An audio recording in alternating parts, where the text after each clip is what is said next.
आज माननीय प्रधानमंत्री जी दिल्ली आए थे और उन्होंने लगभग 43 मिनट्स का 43 मिनट का भाषण दिया, जिसमें से 39 मिनट उन्होंने दिल्ली के लोगों को और दिल्ली के लोगों द्वारा प्रचंड बहुमत से चुनी हुई सरकार को केवल गालियां देने का काम किया।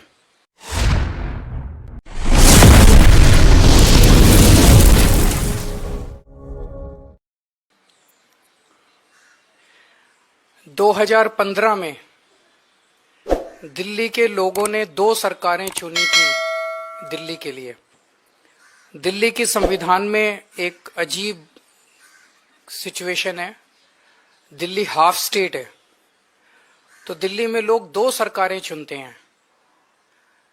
कुछ मुद्दे एक सरकार के अंडर में आते हैं और कुछ मुद्दे दूसरी सरकार के अंडर में आते हैं। तो दिल्ली में 2015 में लोगों ने 2 सरकारें चुनी थी, केंद्र सरकार बीजेपी की और दिल्ली सरकार आम आदमी पार्टी की। उसको अब 10 साल हो गए। इन 10 सालों में आम आदमी पार्टी की दिल्ली सरकार ने क्या क्या काम किए, आज अगर आप मुझे बताने के लिए बोलें तो शायद मुझे 2-3 घंटे भी कम पड़े। इतने काम किए, इतने काम किए, इतने काम किए। शिक्षा में, स्वास्थ्य में, बिजली में, पानी में, सीवर में, सड़क, इतने काम किए हम लोगों ने कि मैं कई घंटों तक काम गिना सकता हूं। लेकिन जो दूसरी सरकार थी, जो दिल्ली के लोगों ने केंद्र सरकार चुनी थी बीजेपी की, उन्होंने 10 साल में एक भी ऐसा काम नहीं किया जो कि आज प्रधानमंत्री जी अपने 43 मिनट के भाषण में आप लोगों को गिना के गए होंगे। अगर उन्होंने 10 साल में काम किए होते तो शायद आज उन्हें दिल्ली के लोगों को इतनी गालियां देने की जरूरत ना पड़ती। वो अपने काम गिनाते, वो गालियां ना देते। जो व्यक्ति काम करता है वो गाली नहीं देता। जब कोई आदमी काम नहीं करता तो फिर उसे गालियां देनी पड़ती है, वो गालियों के बस पे चुनाव लड़ता है। 2020 में प्रधानमंत्री जी ने दिल्ली के लोगों से कई वादे किए थे। 2020 के विधानसभा चुनाव में भी आए थे। ये बीजेपी का संकल्प पत्र है, इसमें कई सारी बातें लिखी हुई है। इसमें प्रधानमंत्री जी कह के गए थे 2020 में, साफ साफ इसमें लिखा है 2022 तक दिल्ली में सब लोगों को पक्के मकान दे दिए जाएंगे।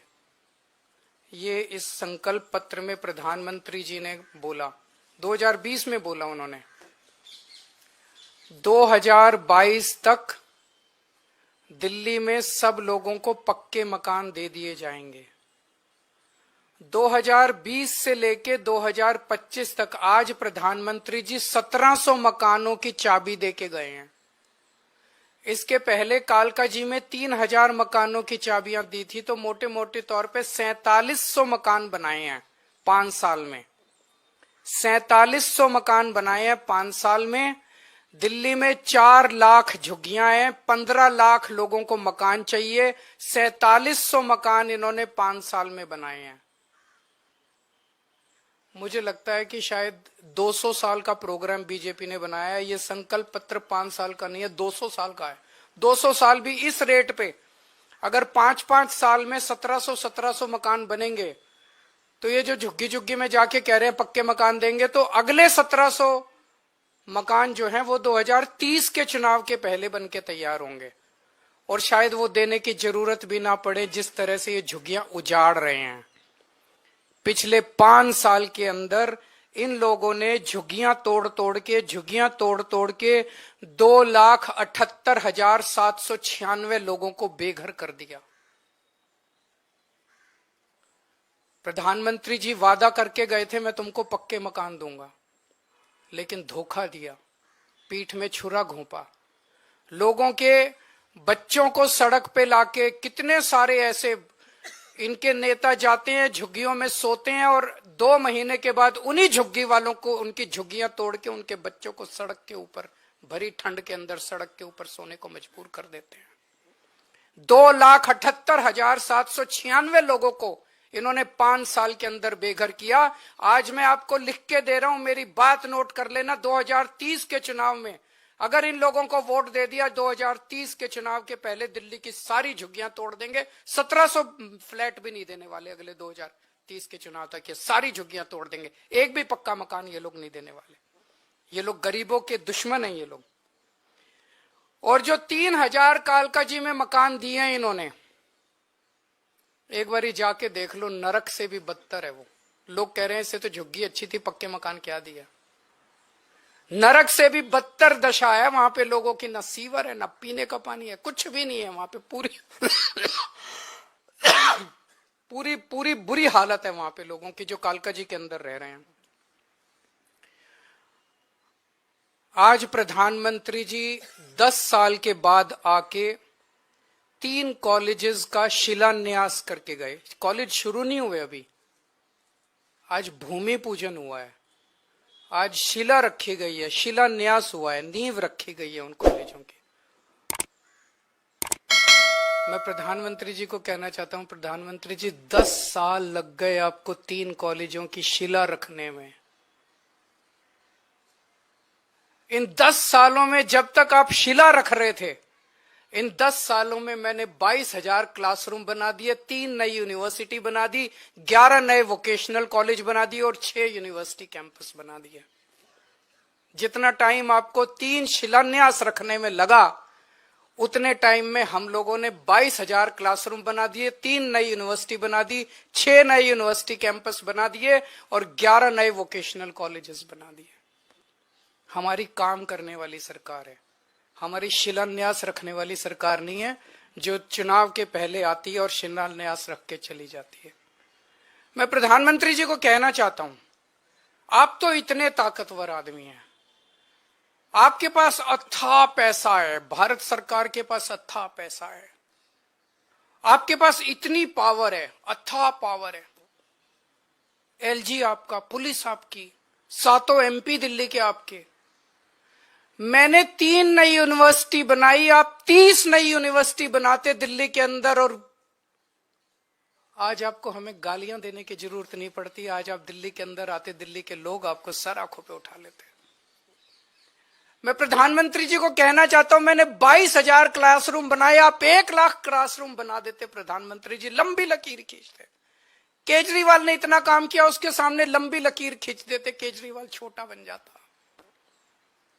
लोग आपकी वाह वाह करते। आपको मुझे गाली 39 मिनट तक आपको गालियां देने की जरूरत ना पड़ती अगर आप कुछ काम करके दिखाते। प्रधानमंत्री जी, आपकी वाह वाह होती। मैंने 530 मोहल्ला क्लिनिक बनाए 5 साल के अंदर दिल्ली में, आप 5,000 मोहल्ला क्लिनिक बना देते प्रधानमंत्री जी, आपकी वाह वाह होती दिल्ली के अंदर। केजरीवाल को, आम आदमी पार्टी को, झाड़ू को कोई पूछता ही नहीं।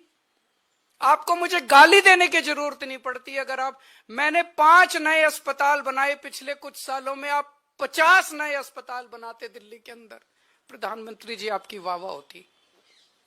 लोग कहते भाई प्रधानमंत्री ने बड़ा। आपको आज 39 मिनट तक केजरीवाल को और मोहल्ला आम आदमी पार्टी को और दिल्ली के लोगों को गालियां देने की जरूरत नहीं पड़ती।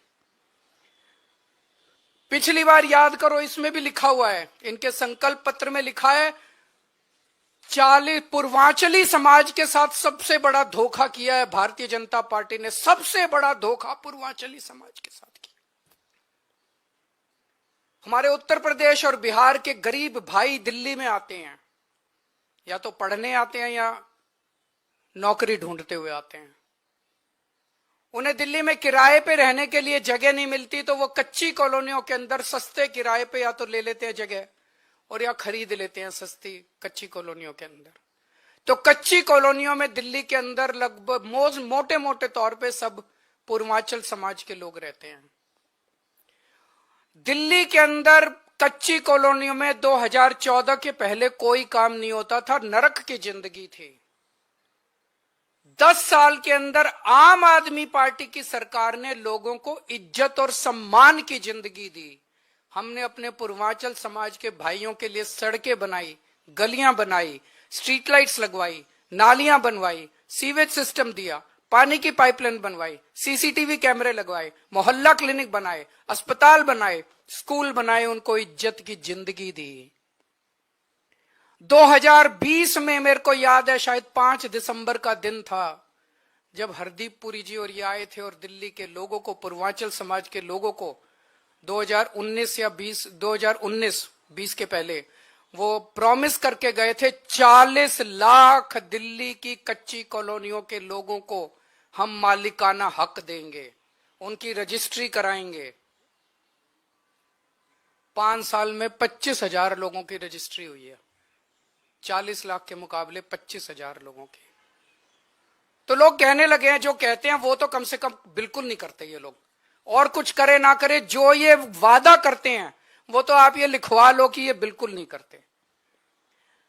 आज प्रधानमंत्री जी बोले दिल्ली में आपदा आई हुई है, कई बार उन्होंने कहा दिल्ली में आपदा आई हुई है, दिल्ली में आपदा। आपदा दिल्ली में नहीं आई, आपदा भाजपा में आई हुई है। 3 तरह की आपदा भाजपा में आई हुई है। पहली आपदा, भाजपा के पास सीएम चेहरा नहीं है। दूसरी आपदा, भाजपा के पास नैरेटिव नहीं है, उन्हें पता ही नहीं चुनाव किस मुद्दे पे लड़ना है। तीसरी आपदा, भाजपा के पास कोई भी एजेंडा नहीं है इस चुनाव के लिए। तो 3 आपदा भाजपा के अंदर आई हुई है और एक आपदा दिल्ली में आई हुई है, वो है कानून व्यवस्था। दिल्ली के अंदर खुलेआम गैंगस्टरों की गोलियां चल रही हैं, लेकिन अमित शाह को सुनाई नहीं दे रही। दिल्ली के अंदर महिलाएं रो रही हैं, चीख रही हैं, चिल्ला रही हैं, उनकी चीख पुकार अमित शाह के और मोदी जी के कानों तक नहीं पहुंच रही। व्यापारी रो रहे हैं, व्यापारी दया की भीख मांग रहे हैं, गैंगस्टरों से व्यापारी जो है सुरक्षा मांग रहे हैं, लेकिन इनके कानों तक उनकी आवाज नहीं पहुंच रही। मैं प्रधानमंत्री जी से निवेदन करना चाहूंगा कि अपने अमित शाह जी को कहिए, अगर उनको थोड़ा सा समय सरकारें तोड़ने, जोड़ने, एमएलए खरीदने से समय मिल जाए तो थोड़ा सा समय दिल्ली की कानून व्यवस्था पे भी दे दें। और जो काम दिल्ली सरकार कर रही है शिक्षा में, स्वास्थ्य में, बिजली में, पानी में, महिलाओं के लिए, बुजुर्गों के लिए, उस काम को लोग आपदा नहीं आशीर्वाद कहते हैं। अगर आपका कोई प्रश्न है तो आप।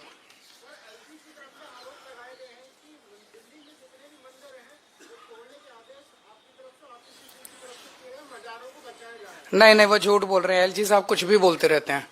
एलजी साहब ने जो आदेश दिए उस पे क्या कह रहे हैं, वो जो 22 नवंबर को आदेश दिए, चोर चोरी करते हुए रंगे हाथों पकड़ा गया, फिर कह रहा पूरी दुनिया चोरी कर रही है इसलिए मैंने भी कर ली।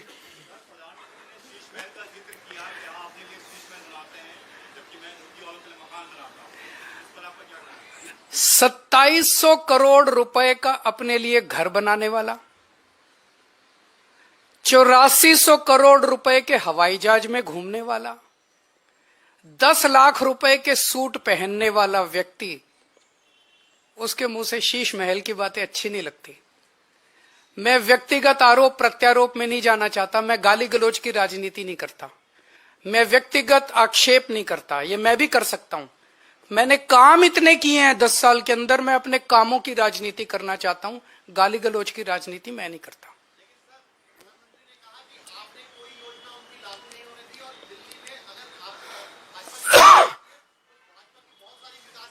हमारे सामने एक ही मकसद होता है, दिल्ली के व्यक्ति का कैसे फायदा होगा।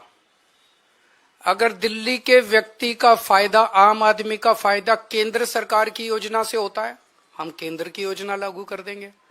अगर हमें लगता है कि मध्य प्रदेश की सरकार ने कोई अच्छी योजना लागू कर दी, हम उसे दिल्ली में लागू कर लेंगे। हमें लगता है तमिलनाडु की सरकार ने कोई अच्छी योजना लागू कर ली, हम उसे लागू कर देंगे। हम इस चक्कर में नहीं करता तेरी योजना मेरी योजना, तेरी योजना मेरी, हम इस राजनीति में नहीं पड़ते। वो लोग कह रहे हमारी योजना लागू नहीं की। दिल्ली की आयुष्मान भारत की बात कर रहे हैं ना, हमने कई बार बता दिया कि किस तरह से आयुष्मान योजना दिल्ली के आयुष्मान योजना कहती है जिसके पास स्कूटर है, जिसके पास कार है, जिसके पास पक्का मकान है, जिसके पास टीवी है, जिसके पास फ्रिज है, उसको अस्पताल की सेवाएं नहीं मिलेंगी। बचा कौन दिल्ली में, बता दो कोई। एक मिनट, कोई बचा ही नहीं। हमारी योजना कहती है जिसके पास मर्सिडीज गाड़ी है उसका भी इलाज हम फ्री में कराएंगे। बताओ क्या दिक्कत है? हमारी योजना अच्छी कि उनकी योजना? मैं करा दूंगा, आ जाओ, मैं करा दूंगा, मैं करा दूंगा। एक बारी बैठो, बैठो, मैं कराऊंगा, मैं कराऊंगा, मैं कराता हूं, मैं कराता हूं। बैठो बैठो बैठो बैठो।